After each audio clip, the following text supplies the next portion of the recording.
ensinar hoje, né? Então, vamos trabalhar ela. Lembrando vocês que nós estamos no tema de Tiago, que vai do versículo 5 ao 18.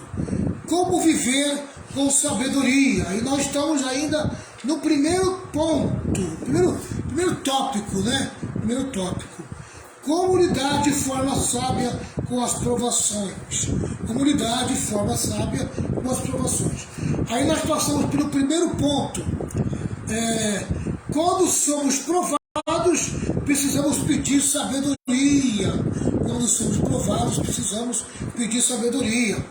Aí vem o segundo ponto. Quando somos provados, precisamos conhecer o caráter de Deus. Aí vem o terceiro ponto.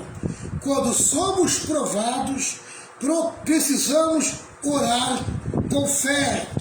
Agora, nós começamos na semana passada, o quarto ponto é o que nós vamos ficar hoje, né? Quarto ponto, que diz assim: quando somos provados, precisamos nos alegrar com as riquezas espirituais. Amém? Eu vou repetir essa primeira parte que nós já meditamos, né? E depois nós vamos entrar na meditação, a segunda parte, e vamos dar continuidade.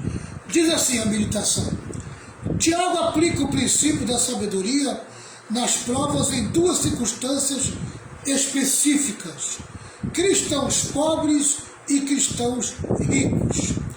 Dinheiro e status eram problemas reais entre aqueles irmãos.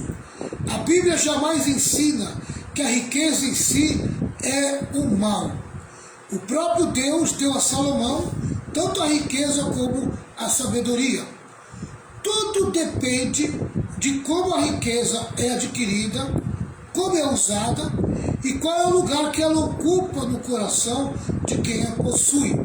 Amém? Se a pessoa tem dinheiro, se ela é rica, né? Se ela goza desse privilégio, tá? Ela precisa saber como é que ela adquiriu essa riqueza. Foi de forma justa, de forma honesta, então é louvável, né? Como agora, depois que ela adquiriu, como é que ela usa essa riqueza? Ela usa com amor, ela usa dividindo, ela usa fazendo bem, né? Como é que ela usa essa riqueza? E o principal, né? Qual lugar que a riqueza ocupa no coração de quem a possui, né? Tudo isso aqui nós já falamos. O pobre deve gloriar-se pelo que tem permanente no céu. Achei interessante essa expressão. O pobre deve gloriar-se pelo que tem permanente no céu. Bem, o que resta para o pobre é o que ele tem permanente no céu, né? O rico pelo que não tem permanente na terra. Amém? Tá? A lição é a seguinte: tudo que envolve o céu e a vida espiritual é permanente, mas tudo que envolve a terra e as coisas materiais não são permanentes, é temporais, né? São coisas passageiras. O pobre deve gloriar-se em sua dignidade, o rico em sua insignificância. Em outras palavras, o rico precisa manter-se alerta para que ele não deixe o princípio da humildade. Amém? Se ele deixar o princípio da humildade, ele cai nas teias da insignificância, né? E o pobre deve gloriar-se em sua dignidade. Pode não ter dinheiro, amém? Mas ele tem caráter, tem dignidade, e é nisso que ele tem que se gloriar. O rico tem que tomar cuidado, né? E o pobre tem que se aprender a gloriar naquilo que é correto, naquilo que é certo, que é a sua dignidade. Ele não pode cair no erro de achar que não tem nada. Ele tem a sua dignidade. Continuando.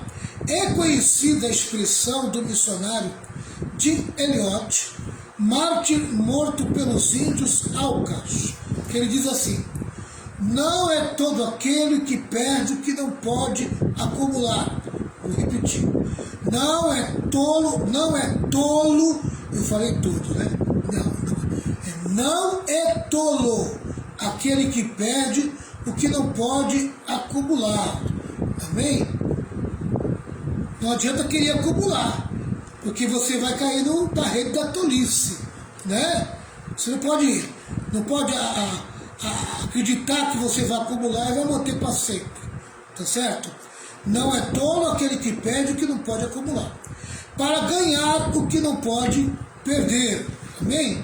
Tá? Então está falando aqui da importância do entendimento quanto às questões espirituais, o quanto das questões espirituais nos traz de riqueza, amém? Que nós não podemos perder jamais. Se a gente perde coisas materiais, se a gente deixa de acumular coisas materiais, amém? Deixa isso para lá, tá? Por quê? Porque o que vale é acumular aquilo que realmente interessa. E o que realmente interessa são as coisas que envolvem a eternidade, tá certo? O pobre, ao ser provado, diz: mas quão rico eu sou. O rico, ao ser provado pelas glórias do mundo, diz: mas quão vulnerável eu sou. Cada um olha para a sua vida na perspectiva da eternidade. Amém? Se a perspectiva do pobre for a eternidade, tá? Ele vai enxergar a sua verdadeira riqueza. Amém? Porque a verdadeira riqueza do pobre é a eternidade, né? É na eternidade que está a sua verdadeira riqueza. E o rico, se ele olha para a sua riqueza e coloca nela perspectiva aqui na terra, olha, meu amigo, ele vai ser uma pessoa vulnerável, quer dizer, ele pode perder tudo a qualquer momento, porque ele não tem condições de segurar nem de manter a sua riqueza por sua conta. Vamos lá. No versículo 10, Tiago oferece uma comparação. O rico é como a flor, ele é extremamente frágil. Amém? O rico é como a flor, ele é extremamente frágil. E é para essa fragilidade que o rico precisa manter os seus olhos e precisa ter o entendimento. Amém? Ele não é poderoso nem forte por causa da sua riqueza. Ele tem que olhar para dentro de si, amém? E encontrar a fragilidade, porque é isso que vai segurar ele, amém? De verdade, tá? Quando ele reconhece a sua fragilidade, para ele poder contar com Deus, para poder ajudar. No versículo 11, ele faz uma explanação. Pois o sol, ele é totalmente dependente, né? Então ele é uma flor, algo frágil, amém? Tá? E o sol, algo forte, algo poderoso, né? Ele é totalmente dependente. Então a flor, assim como a flor depende do sol para realmente florescer, para realmente embelezar, para realmente demonstrar quem ela é, amém? Assim também é o rico. O rico precisa de Deus, amém? Deus é a sua força, Deus é o seu poder, né? Diz mais aqui, no versículo 11, a parte B diz assim, ele tira uma conclusão: assim murchará também. Tiago mostra assim a instabilidade da riqueza. Então, quem depende da riqueza material é como uma flor, amém? Tá? Que depende do sol para aparecer, não é verdade? Então, o rico como uma flor, ou qualquer um de nós como uma flor, precisa ser identificado como alguém frágil. Então, reconheça a tua fragilidade, reconheça que você precisa de Deus, amém? Para Deus revelar quem você é de verdade, revelar o teu caráter, o teu comportamento, te exaltar, te colocar em posição de beleza, né? Tá? Quer dizer, em posição de destaque, tá? Amém? E saiba que como uma flor você vai morrer, amém? Quer dizer, você tem uma vida estável aqui na terra. Então não coloque teu coração em nada dessa terra, não coloque teu coração em nada, amém? Nada nessa terra pode tornar você uma pessoa segura, amém? Que o teu coração esteja totalmente ligado com as coisas de Deus, que é a eternidade, amém? A vida espiritual é a tua verdadeira riqueza. A vida espiritual é a tua verdadeira riqueza. A eternidade, amém, é onde estão nossos tesouros. Os nossos tesouros estão na eternidade. Então tá aí o ponto 4, nós encerramos agora. Vamos para o ponto 5. Ponto 5. Quando somos provados, precisamos estar de olho na recompensa. Na recompensa. Olha o que Tiago 1, versículo 12, ele fala. Tiago 1, 12, diz assim: feliz é aquele que nas aflições continua fiel, porque depois de sair aprovado dessas aflições, aí vem a recompensa. Receberá como prêmio a vida que Deus promete aos que o amam. Aí está a recompensa, né? A recompensa é essa vida que Deus promete. Diz assim o comentário: quando Deus nos prova, é para o nosso bem. Por isso somos bem-aventurados. Quando somos provados, desenvolvemos a paciência triunfadora. Grifa bem aí essa expressão. Paciência triunfadora. Paciência que vai conduzir você à vitória. Amém? Quem consegue passar pela provação e consegue entender que a provação é uma verdadeira aula, é uma escola, amém? Que está formando ele a ter uma paciência triunfadora, uma paciência vitoriosa, né? Que conduz ele à vitória. Ele é uma pessoa feliz por entender isso, tá? Quando somos provados, somos aprovados por Deus. Ninguém pode sair aprovado se primeiro não for provado, né? Então, somos provados para sermos aprovados por Deus. Quando somos provados, somos galardoados por Deus. Amém? Todo crente provado, ele é galardoado. Quer dizer, ele terá uma recompensa, ele será presenteado. Tá?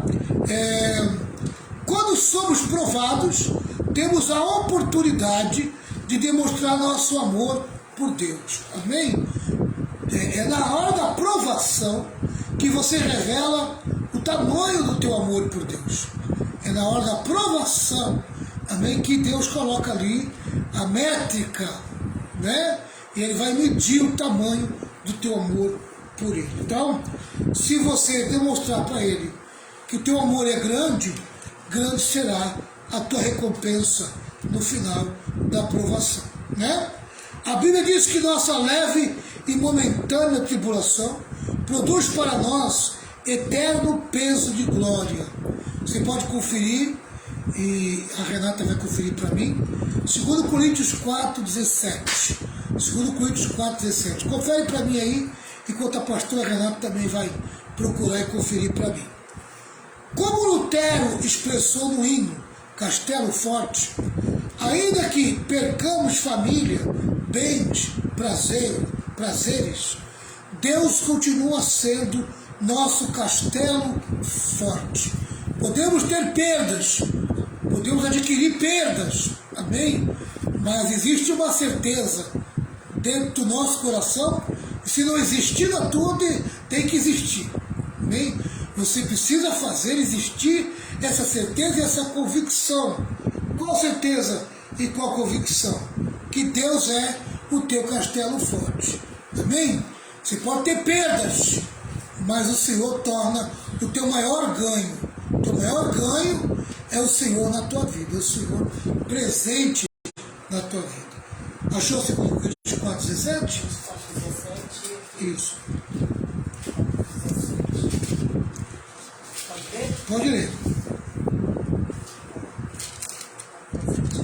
Porque a nossa leve e momentânea tribulação produz para nós um peso eterno de glória, muito excelente. Olha aí, amém? Estamos passando agora, é uma leve e momentânea tribulação, amém? A grande tribulação a gente não vai passar, nós não vamos vivenciar essa experiência, amém? Então, a tribulação que nós passamos hoje, ela é bem leve, perto da grande tribulação que os ímpios vão passar. Amém? Tá? Mas essa tribulação que nós passamos hoje, ela produz glória na nossa vida, né? Uma linguagem mais moderna diz assim: e essa pequena e passageira aflição que sofremos vai nos trazer uma glória enorme e eterna, muito maior do que o sofrimento. Amém? Tá? Então, o que você passa hoje de sofrimento, de dor, de tristeza, tá? Deus chama isso de pequena, leve tribulação. Por quê? Porque maior, muito maior, é a alegria que Ele tem preparado para você. É o prazer de viver que Ele tem preparado para você. Amém? Tá? Vamos continuar aqui. Herbert Lockyer narra uma história que lança a luz sobre essa questão. Então vamos lá ver a história do Herbert Lockyer. A história é contada por uma mulher piedosa que, tendo enterrado um de seus filhos, recolheu-se à sua melancolia. Contudo, quando leu o Salmo 18, versículo 46, que diz assim: vive o Senhor, foi consolada. Então outro filho morreu. Ainda assim, ela permaneceu calma e confiante, enquanto dizia: o consolo pode morrer, mas Deus está vivo.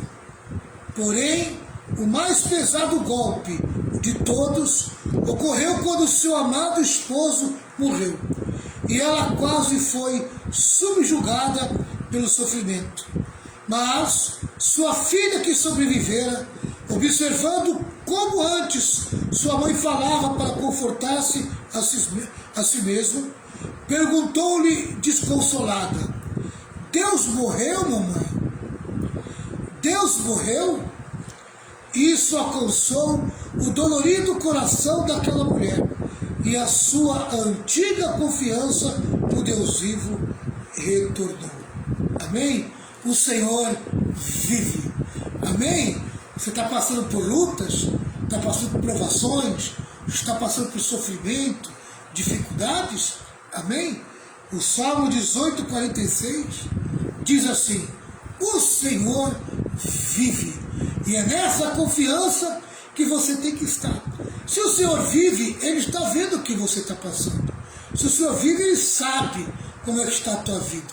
Se o Senhor vive, amém? Só lhe resta saber uma coisa: esse Deus que está vivo vai se levantar a teu favor e vai te ajudar a sair deste estado de sofrimento, desse estado de angústia que você se encontra.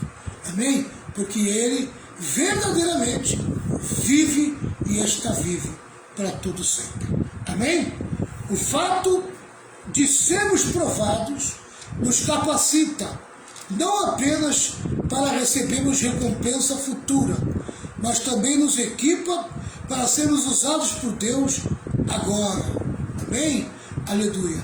Deus tem bênçãos futuras, mas também tem bênçãos presentes. Bênçãos agora, neste exato momento. Li algo maravilhoso que nos ajuda a entender esse princípio. Diz assim: o processo utilizado no passado para o cultivo das árvores, que se tornariam os mastros principais dos navios militares e mercantes, era assim. Amém? Então, para construir tá, o mastro de um navio militar, tá, tinha um modo de agir, uma ação diferenciada, né? Continuando, os grandes construtores de navios selecionavam as árvores localizadas no topo das altas colinas para, provavelmente, vir a ser o mastro de um navio. Então procurava a árvore que estava no lugar mais alto, no topo da colina, escolhia aquela árvore, né? Tá? E daquele tronco tiraria o mastro do navio. Então eles cortavam todas as árvores que a circuncidavam e que protegeriam da força do vento as árvores escolhidas. Com o passar dos anos e com os fortes açoites dos ventos contra aquelas árvores, elas cresciam e se tornavam mais fortes ainda, até que, finalmente, estavam suficientemente firmes para ser o mastro de um navio. Amém? A árvore, para ser o mastro de um navio, ela precisava ser forte, firme. Então, tiravam-se todas as árvores que estavam em torno. Amém? Tá? Isso fala de perdas, né? Fala de perdas. Para que aquele tronco, aquela árvore, tivesse um tronco forte e firme. Por quê? Porque ela já tinha passado, tá, por todas as provações do tempo, né? Chuva, sol, vento forte, ventania, tempestade e coisas semelhantes. Então, ela se tornava um tronco forte, firme, então estava pronto para se colocar no mastro do navio. Amém? Aleluia. Então, que você, ao encontrar perdas na tua vida, ao perceber que você tem vivido dias de perdas, dias difíceis, amém? Saiba que Deus está trabalhando em você para tornar um mastro de navio.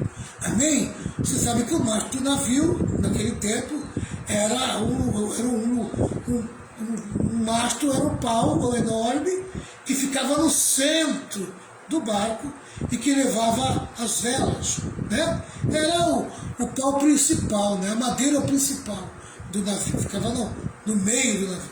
Amém? Tinha que ser algo muito forte.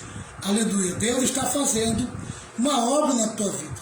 Se você está sendo provado de tudo quanto é jeito, provações com perdas, passando dificuldade, lutas, olha, Deus está tornando você mais forte, porque existe algum navio que você precisa ser colocado para ser um mastro. Amém? Aleluia. Entendo que o Senhor está querendo que você entenda. Tá certo? Então tá aí. Encerramos aqui o primeiro tópico dessa lição. Como lidar de forma sábia com as provações. Tá? Então nós aprendemos aqui, dentro desse tópico, o primeiro ponto diz assim: quando somos provados, precisamos pedir sabedoria. O segundo ponto, quando somos provados, precisamos conhecer o caráter de Deus.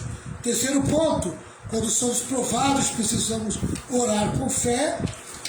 Quarto ponto, quando somos provados, precisamos nos alegrar com as riquezas espirituais. E o quinto ponto, quando somos provados, precisamos estar de olho na recompensa. Amém? Aleluia. Deus vai te recompensar por toda a provação que você está passando. Deus nos prova para o nosso bem, né? A provação desenvolve em nós a paciência triunfadora. E por meio da provação que Deus revela o seu poder. É nas provações que somos treinados e capacitados para viver a própria vida de Deus.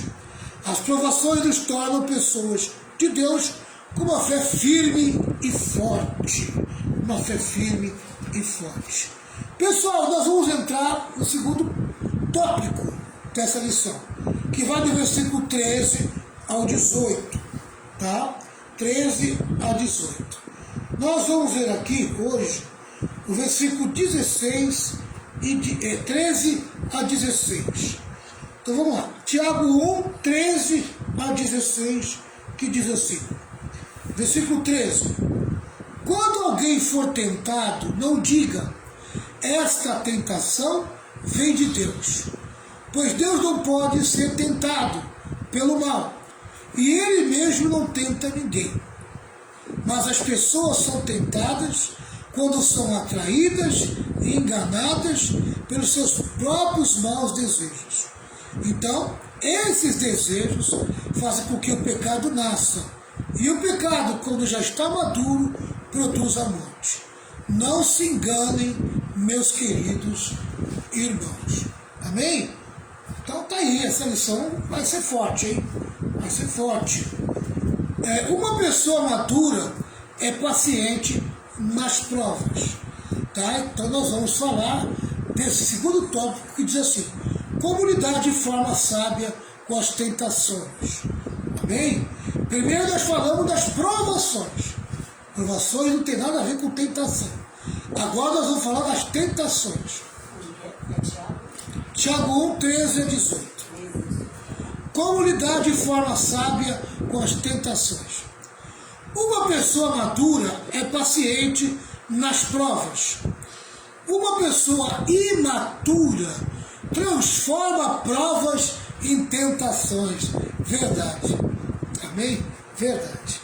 Na minha imaturidade, transformei muita provação em tentação. Amém? Né? Faltava maturidade para encarar as provações. Né? Então, acabava virando um problema na minha vida, aquilo que Deus queria apenas me provar.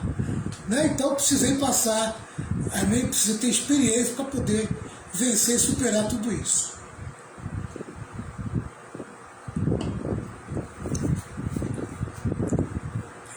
Warren Wiersbe diz que provas são testes enviados por Deus e tentações são armadilhas enviadas por Satanás. Amém? Então eu vou repetir aqui, ó. Provas são testes enviados por Deus e tentações são armadilhas enviadas por Satanás. Quando Deus nos prova, é para que possamos passar no teste e herdar as bênçãos. Amém? Depois da aprovação vem a recompensa. Amém? Depois da aprovação vem as bênçãos. Mas depois da tentação não vem bênção nenhuma não. Tá? Ou você aprende ou você aprende. Né? Se você não vencer a aprovação, não superar a aprovação, tu vai cair num buraco chamado derrota. Né? Quando passamos por dificuldades, somos tentados a questionar o amor e o poder de Deus. Quem é que nunca questionou o amor e o poder de Deus? Amém? Quem é que nunca foi tentado ao ponto de você botar à prova o amor e o poder de Deus? Né? Quem nunca enfrentou uma situação, amém, que questionou dizendo assim: cadê Deus? Eu estou vivendo essa situação toda aqui, não estou vendo nada de Deus na minha vida, parece que Deus desanimou, Deus desistiu de mim, né? Eu estou ficando desanimado com essa situação. Eu estou sendo tentado a colocar à prova a Deus, né?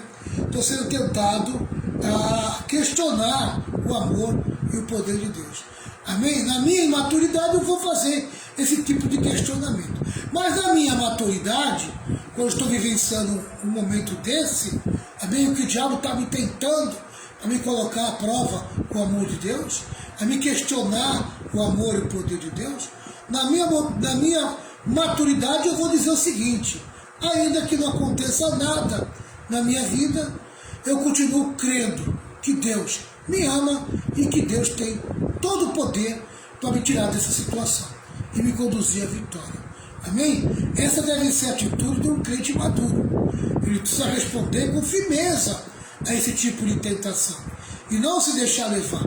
Amém? Quem se deixa levar acaba caindo. Amém? Acaba caindo no erro. Amém? No erro e no pecado, e acaba sendo engolido por Satanás. Então, quando você não vê nada na tua vida, tá? Você está passando uma provação terrível, e você procura a Deus e não enxerga Ele, amém? É porque o dia está nublado, meu irmão. Já viu o dia nublado? O dia pode estar nublado, mas o sol está lá, amém? O dia está nublado para você, mas o sol não saiu do lugar. Ele nasceu e continua no mesmo lugar, amém? De todos os dias. Tá? É que as nuvens escuras estão tapando o brilho dele. Aleluia. Assim também é a presença de Deus. Você pode estar passando dias ruins, momentos difíceis, amém? Mas o Senhor está presente, o Senhor está ali. Não questione a presença dele, não questione o amor dele, não questione o poder dele, amém? Deus está presente no teu dia de angústia, no teu dia de provação, tá certo? A prova, diz mais assim: Quase me perdi. Já me achei. Essa oportunidade é uma tentação. Quando Jesus estava jejuando e orando no deserto, Satanás o tentou, sugerindo a ele que transformasse pedras em pães. Amém? O próprio Senhor Jesus foi tentado pelo diabo. O diabo queria usar ele. Amém? Usar a aprovação que ele estava passando para usar o poder transformador, né? Poder criador. Pegar as pedras e transformar nos pães. Para provar que ele é Deus, né? Amém? Mas o Senhor Jesus não podia usar o poder de Deus, o poder como Deus. Amém? O poder de Deus está sobre ele, mas para usá-lo como homem. Ele não podia usar o poder como Deus, né? Então ele não podia botar a roupa de Deus novamente e usar o poder como Deus. Então, como homem, ele não podia aceitar aquela tentação. Ele tinha que evitar aquilo. Amém? Se ele transformasse as pedras em pães, ali ele tinha voltado a vestir a roupa divina. E essa roupa divina ele deixou no céu. Amém? Ele se despojou para vir como homem. E como homem, ele foi revestido do poder do Espírito Santo, como qualquer um de nós é revestido do poder do Espírito Santo. Mas naquele momento, ele não podia usar o poder de Deus em forma de Deus. E era isso que o diabo queria. O diabo queria que Jesus usasse, amém, a sua forma divina. E ele não deixou se levar naquela tentação. Amém? E ele botou o diabo no lugar dele, né? Tá. Então, vamos lá. Há 3 fatos que devemos considerar se queremos vencer as tentações. Você quer vencer as tentações? Então tem 3 fatos para você considerar dentro do texto de Tiago 1, 13 a 16. Primeiro, olha para frente e considere o julgamento de Deus. Olhe para frente e considere o julgamento de Deus. Não culpe a Deus pela tentação. Amém? Está sendo tentado? Não coloque a culpa em Deus. Não diga que Deus está tentando você. Amém? Tá? Quem tenta você é o diabo. E ele usa exatamente o que está dentro de você. A tua carne. Amém? Tuas vontades, teus desejos. Por isso que tua carne tem que estar subjugada. Você tem que submeter a tua carne ao Espírito Santo. A gente no mundo pentecostal fala que nós temos que botar a carne no fogo, queimar a carne, amém? Fazer um churrasquinho da carne, para a carne não se manifestar, amém? Então nossos desejos e nossas vontades tem que estar queimada, né? Tem que estar tostada. O nosso desejo, a nossa vontade não pode assumir o nosso lugar, né? Nós precisamos colocar ela no devido lugar, tá? Então não culpe a Deus pela tentação. Ele é absolutamente santo para ser tentado e ele é absolutamente amoroso para tentar. Deus nos prova como provou Abraão, mas ele não nos tenta. A prova é para santificar-nos. A tentação é para derrubar-nos. Então Deus, quando nos prova, ele está querendo nos santificar, nos limpar, está querendo nos amadurecer, nos tornar crente maduro. Tá? O diabo, quando te tenta, ele está tentando você para te derrubar, para te destruir espiritualmente. Uma tentação é uma oportunidade de fazer uma coisa boa de maneira errada. Como, por exemplo, passar em uma prova é coisa boa, mas colar na prova para passar é uma coisa errada. Amém? Aleluia. Você, achei interessante isso aqui, né? Fazer uma coisa boa de maneira errada. Como, por exemplo, passar em uma prova é coisa boa, mas colar na prova para passar é uma coisa errada. Você tem que passar pelo teu conhecimento. Você tem que passar de forma honesta, justa. Amém? Não usando artifícios, amém? Para passar naquela prova. O prazer sexual é uma coisa boa, mas o sexo fora do casamento é uma coisa errada. Tem gente que briga com o prazer sexual, tem gente que briga com essa tentação que vem da carne, né? Que é o desejo sexual. Querido, isso é uma coisa que Deus colocou no homem e também na mulher. Todo homem e toda mulher que está vivo, amém, sente vontade sexual, né? Agora, ele não pode usar, né, o sexo e fazê-lo de uma maneira errada, amém? E a maneira legítima de fazer o sexo é dentro do casamento. Então, enquanto ele não casa, enquanto ele não tiver uma esposa, ele precisa vigiar e tomar cuidado, amém? Para não fazer o sexo de maneira errada. E aqui é a lição que está aqui, ó. O prazer sexual é uma coisa boa, mas o sexo fora do casamento é uma coisa errada, amém? Todo sexo fora do casamento vai abrir uma brecha e vai trazer delegação para o diabo. O diabo vai ganhar autoridade nesse corpo, nessa vida.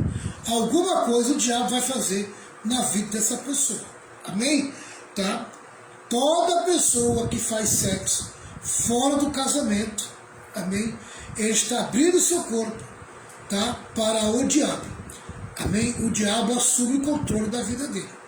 E aí, meu amigo, aí depois não reclamam das doenças que vêm, tá? Pô, por onde entrou essa doença? O que eu fiz para ter essa doença? Amém? Se você abriu a porta da tua casa, a porta do teu corpo, para o diabo entrar, não reclame a miséria que ele for fazer. Se você tem um cachorro que sabe, se você colocar ele dentro de casa, ele vai fazer caquinha, amém? Bem no meio da sala. Por que você abre a porta para aquele cachorro entrar, se você sabe que ele vai fazer questão de fazer caquinha, né? Fazer caquinha em cima, no meio da sala, amém? Você vai ter problema, você vai ter problema seríssimo. Então, meu amigo, se você não quer limpar a caquinha do cachorro, amém, que vai fazer caquinha no meio da tua sala, mantenha a porta da sala fechada. Ou se não, bota uma coleira no teu cachorro, para que ele não tenha como ir até a tua sala. Amém? Tá? Assim também é na tua vida. Mantenha a porta fechada do teu corpo. Amém? Corpo fechado não entra espírito. Amém? Aleluia. Tá? O único que tem que ter a chave do teu corpo, depois de você, tá? É só o Espírito Santo. E no caso dos casais, é só o marido e a mulher que tem que ter a chave. Fora isso, meu irmão, chavinha bem guardada. Amém? Para você não entrar e cair nessa provação, cair nessa tentação, né? Nessa tentação, cair na tentação, tá? A aprovação visa o nosso fortalecimento, a tentação, a nossa queda. Amém? Então vou repetir. A aprovação visa o nosso fortalecimento. A tentação visa a nossa queda. Satanás não está interessado em ver você forte espiritualmente. Não está interessado em ver você crescendo espiritualmente. Ele quer te derrubar, ele quer te destruir, ele quer acabar com a tua vida espiritual. Então, você precisa tomar cuidado. Amém? Cuidado. Faça a diferença do que é provação e o que é tentação. Tá? E saiba lidar com as duas. Saiba lidar com as duas. E não esqueça, Deus ama você. Amém? Deus nunca deseja te abandonar. Deus nunca deixa você sozinho. Satanás quer que você acredite que você está sozinho nessa situação. Você não está sozinho. Amém? Você pode estar vivendo dias de nuvens chuvosas, nuvens escuras, né? Nós estamos vivendo agora no verão, quando a chuva começa a chegar, o tempo começa a escurecer, amém? Aí depois que cai toda aquela chuva, aparece o sol novamente. Então o sol nunca sai do lugar. Deus nunca sai do lugar quando envolve a tua vida. Amém? Tá certo? Então que você entenda o que Deus quer que você passe. Né? Você passe por toda essa situação, sabendo que o Senhor tem sempre algo pronto para você. Vamos lá, vamos continuar. Tiago vê o pecado não apenas como ato, mas como um processo em 4 estágios. Amém? Tiago vê o pecado não apenas como ato, mas como um processo em 4 estágios. Amém? Se eu for entrar nesse assunto agora, vai ficar muito longo, né? Já são 15 para as 9 e nós vamos orar. A pastora Renata vai orar, eu também vou orar, né? Então eu vou encerrar aqui, tá certo? Eu vou encerrar aqui nos 4 estágios, tá? Tiago vê o pecado não apenas como ato, mas como processo em 4 estágios. Em outras palavras, os 4 estágios do pecado. Bem, como é que o pecado vai se formando na tua vida? Como que o pecado vai se formando na tua vida? Nós vamos aprender isso a semana que vem. Tá certo? A semana que vem a gente aprende aí a respeito desse